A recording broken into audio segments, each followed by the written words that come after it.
లోను cinema ఇండస్ట్రీలోనూ రామలమ్మగా పేరు తెచ్చుకున్న revolutionary person Vijayashanti Devara glimpse పై సంచలన వ్యాఖ్యలు చేశారు. జూనియర్ ఎన్టీఆర్ యాక్టింగ్ అడ్డా అంటూ చెప్తోంది విజయశాంతి.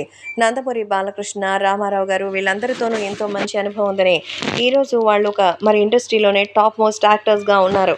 కాబట్టి ఈరోజు జూనియర్ ఎన్టీఆర్ గ్లోబల్ స్టార్గా మారారు. అంతేకాకుండా ఆయనకు ఆస్కార్ అవార్డు వరకు వెళ్ళారు అంటే ఆయన యాక్టింగ్ గురించి చెప్పాల్సిన అవసరం లేదు. అసలు నిజంగానే ఒక బెస్ట్ యాక్టర్గా ఆయనకి ఆస్కార్ ఇచ్చి తీరాలి. కొమరం భీం పర్ఫార్మెన్స్‌కే మరి అందరూ ఫిదా అయిపోయారు. ఇప్పుడు 'దేవరా'కి సంబంధించిన చిన్న గ్లింప్స్, ఆయన చెప్పిన ఆ ఎమోషనల్ డైలాగ్, ఆ భారీ యాక్షన్ సీన్, అసలు ఆ బీజీఎం ప్రతి ఒక్కటి కూడా ఆయన క్యారెక్టర్‌ని హైలైట్ చేస్తోంది. అంత చెప్పినటువంటి తర్వాత లాస్ట్‌లో చెప్పిన ఆ డైలాగ్‌ని విని ఆయన పవర్‌ఫుల్ లుక్స్ చూస్తుంటేనే అసలు ఒళ్ళు గగురుపాటుకు గురవుతోంది.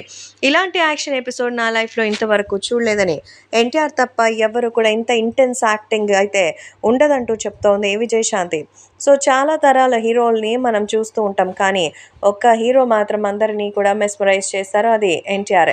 సో ఎన్టీఆర్ ఈ జనరేషన్‌లోనే కాదు, లైఫ్ లాంగ్ కూడా ఎంతో మందికి ఇన్స్పిరేషన్‌గా నిలుస్తారని, సో ఎలాంటి క్యారెక్టర్ అయినా ఆయన చేయడం స్టార్ట్ చేస్తే అందరూ కూడా ఫాలో అవ్వాల్సిందే అంటూ చెప్తోంది విజయశాంతి. సో ఎన్టీఆర్ సినిమాలో ఛాన్స్ ఇస్తే ఖచ్చితంగా నేను నటించే అవకాశాలు కూడా ఉంటాయని, తారక్ లాంటి ఒక నటుడితో యాక్ట్ చేస్తే మనలో ఉన్నటువంటి ఒక నటిని కూడా మరింతగా మెరుగుపరుచుకోవచ్చు అంటూ చెప్తున్నారు. కాబట్టి జూనియర్ ఎన్టీఆర్ ఈ జనరేషన్‌కి టాప్ మోస్ట్ హీరో అంటోంది విజయశాంతి.